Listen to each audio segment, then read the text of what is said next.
fii dinañ ko régler feneen. Et que en tant que spécialiste en la matière. On sous-entend par là Aïssata nee na. suñ ko mënul régler fii si foofu séddaanu li nga xam ne que moo di assemblée dañ ko régler devant la justice concrètement. jëm si dugalu turu Farba Ngom. ginnaaw ba ko Edmar yi ne ko jigéen la parce que pratique que ñële dañoo jiital li nga xam ne que moo di góor par conséquent. jigéen la war a mën a nekk naka ko daal di jàngatee concrètement. alors pour commencer d'abord man dama am li ma bett démb. ba pare jëlee fa gàcce man damaa rus. loolu ça n'engage que moi Arfan damaa rus bi ma gisee la prestation de Aïssata Tall Sall damaa rus dama ne xanaa kii du jigéen Serigne Fallou c'est des textes dinaa lire léegi les articles 13 et article 14 du règlement intérieur de l'Assemblée nationale bi mu Ayibou Daffé basé démb pour wax lu mu wax moom Aïssata Tall Sall ñoo weddi ko en sachant que moom Aïssata Tall Sall moo nekkul ci dëgg comme dafa ne mënuñu ko régler à l'Assemblée nationale dinañ ko régler ci yeneen juridiction foofu laa bëgg a ñëw d'accord xam nga débat bi foofu la gën a intéressant yi le Conseil constitutionnel ne s'immisce pas des travaux de l'Assemblée nationale pour être d'accord pour ñi ñuy comprendre ma ñëw la Cour suprême ne s'immisce pas ci l'installation du bureau de l'Assemblée nationale xam nga lu tax ñoom dañoo délaisser carrément l'Assemblée nationale ci avec le règlement intérieur ci la formation du bureau parce que dañoo jàpp ni que c'est des textes de l'Assemblée nationale moo stipulé ni que mbir mi nii la war a demee déglu ma bu baax moo tax Aïssata Tall Sall en étant juriste je ne sais pas avocate moom moo war a xam ni que li muy wax ça ne tient pas la route ay experts ñoo ko wax mais moom elle veut manipuler boo demee conseil constitutionnel dama lay jox benn jurisprudence bu ndaw Serigne Fallou en 2022 écoutez bien ce que j'ai dit en 2022 ba muy APR di am majorité même bu fekkee amoon na ballottage ñii 83 députés ñii 82 députés ñii 80 députés ba muy am ballottage mais Benno Bokk Yaakaar n'est-ce pas moom moo amoon majorité mais pourtant bu ñu ñëwee ci la création ou bien la formation du bureau de l'Assemblée nationale mais Benno Bokk Yaakaar avait imposé ni que moom mooy jël les 4 premiers postes yu important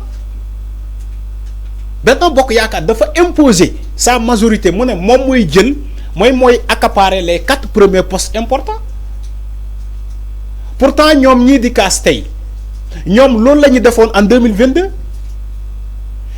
les députés de Yewwi Askan Wi defuñu recours tu sais pourquoi defuñu recours parce que xam nañu que bépp juridiction bu ñu dem da koy rejeter juridiction boobu da koy rejeter bu ñu demee conseil constitutionnel pour def un recours le conseil constitutionnel da koy rejeter bu ñu demee cour suprême da koy rejeter fépp fu ñu mënte dem da koy juridiction yooyu dañ koy rejeter sous forme que ni que ñoom ils n'ont pas à initier des travaux de l'Assemblée nationale cuisine interne parce que juridiction yooyu dañoo jàpp ni que la formation du bureau de l'Assemblée nationale relève d'une cuisine interne de l'Assemblée nationale ñoom ñooy déggoo selon les textes le règlement intérieur de l'Assemblée nationale alors donc s'agissant même du règlement intérieur de l'Assemblée nationale Serigne Fallou dañuy intéressé wu un peu donc sur les articles 13 et 14 de la constitution du règlement intérieur lu ñu wax dañu ne l'article bon bàyyi ma ajuster un peu samay vers Serigne Fallou l'article 13 dafa ne le bureau de l'Assemblée nationale comprend outre le président le premier vice-président le deuxième vice-président jusqu'au 8e vice-président loolu amul solo ma ñëw ci l'article 14 article 14 dafa ne le président de l'Assemblée nationale est élu au scrutin uninominal à la majorité absolue des suffrages exprimés si cette majorité n'est pas atteinte au premier tour du scrutin, bien sûr, il est procédé à un deuxième tour pour lequel l'élection est acquise à la majorité relative. Donc, article 14 moo wax lo mais jeexul damay ñëw ci benen alinéa bi surtout toujours ci l'article 14 dafa né le vice-président, les secrétaires et les questeurs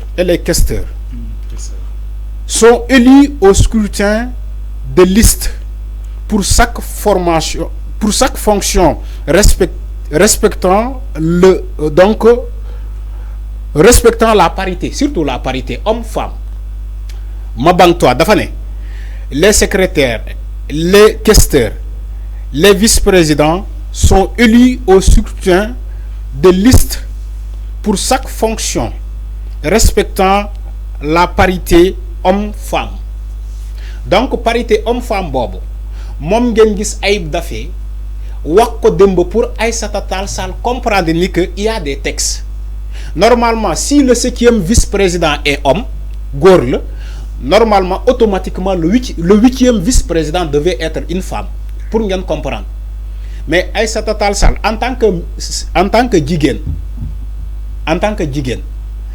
mu am le 7e vice-président mu nek góor ñu ne leen yéen waa Takku Wallu andi leen ñu jigéen pour mu nek le 8e vice-président parce que ay texte ñoo ko wax la parité homme-femme.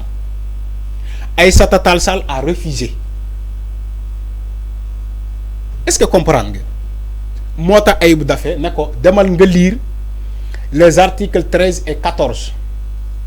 Donc article bi ma continuer touti dafa de Seigne Fallou excusez-moi hein, parce que dañoo bëgg yëf yi leer, il y avait tellement de bruit. Conformément au dispositif de la loi numéro 2010-11 du 28 mai 2010, chaque groupe de l'Assemblée nationale peut présenter une liste par fonction. Il dit tous ces scrutins sont secrets et ont lieu à la représentation proportionnelle selon la méthode du quotient électoral, calculé sur la base de nombre des députés inscrits dans chaque groupe,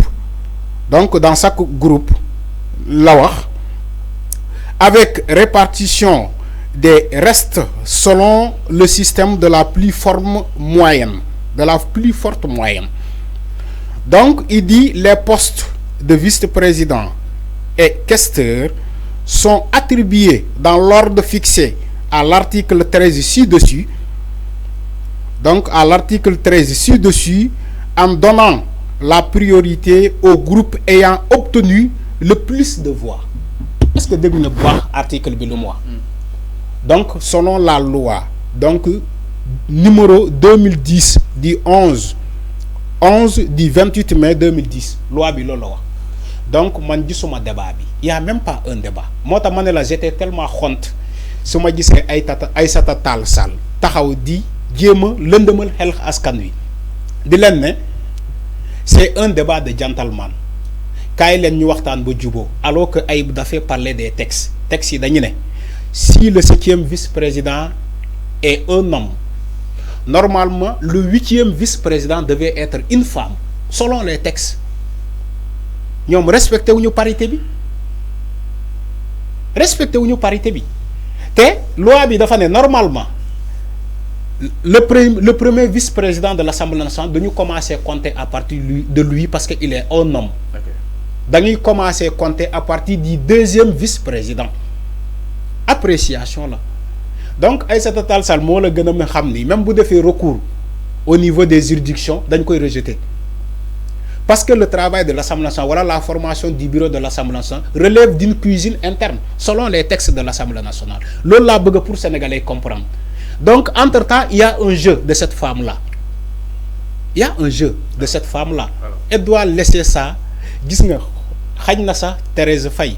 Parce que les gens parlaient même de Thérèse Faye pour s'occuper de cette vice-président, 8e vice-président. Parce que Thérèse Faye, moi, je suis ci lycée bi. C'est la liste déposée par le groupe parlementaire de Takku Wallu. Donc Fallou foofu laa bëgg a tëjee il faut que Aïssata Tall Sall mu bàyyi caaxaan bu muy def nii lii caaxaan la. Farba mënul nekk 8e. non Farba mënul nekk 8e vice-président Farba mënu ko nekk c'est une femme moo war a ñëw Thérèse Faye te moom en tant que femme moom Aïssata Tall Sall pourquoi elle n'a pas défendu les femmes. En tant que femme elle ne défend pas les femmes elle défend un homme man foofu laa amee gàcce. alors donc xam naa moom Thérèse Faye mere na ko démb lool daf ko mere. mais dama waxtaan bu jubóo. non Thérèse Faye mere na ko démb lool parce que postam la. alors donc le respect de la parité à l'Assemblée nationale mu daal di provoqué benn crise entre les groupes parlementaires bu Takku Wallu Sénégal et Pastef Farba Ngom initialement proposé par Takku Wallu comme 8e vice-président a été recusé par Pastef qui a insisté sur la nomination d'une femme pour ce poste. Jàppale itam les négociations sont enlistées lorsque Aïssata Sall, présidente du groupe Takku Wallu, a refusé de diligenter ou bien de désigner une femme à ce poste, bien que Pastef ait respecté la règle en choisissant un homme comme premier vice-président di ki nga xam ne que moo di Ismaïla. Face à l'impasse, le président bu Assemblée nationale El Malick Ndiaye mu daal di appliquer le règlement intérieur permettant au groupe Pastef ñu daal di nommer Ramatoulaye Bodian à la 8e vice-présidente après le départ des députés de Takku Wallu. Donc Takku Wallu Sénégal nag mi daal di contester boobu des décisions di itam ne di daal di saisir exactement la Cour suprême noonu la ko ki nga xam ne que moo di Aïssata Sall daal di la Cour suprême da koy rejeter ñu daal di dénoncer benn politique de manœuvre contraire à l'esprit de parité. Le bureau bu Assemblée nationale mi ngi resté convaincant par rapport ak jamono ji contrôle bi nga xam ne itam Pastef mu ko fay daal di amani jëm si wàllu wunu mel la. Alors ñu daal di ñëw itam si leneen mbokk yi ginnaaw li nga xam ne que moo di saisine de la Cour suprême bi nga xam ni itam waa Takku Wallu Aïssata Sall bëgg na ko daal def contre le Pastef dañuy daal ñëw itam leen si wàllu xibaar du côté de la régie Babs Arfan par rapport ak mbiru ki nga xam ne que moo di Abdou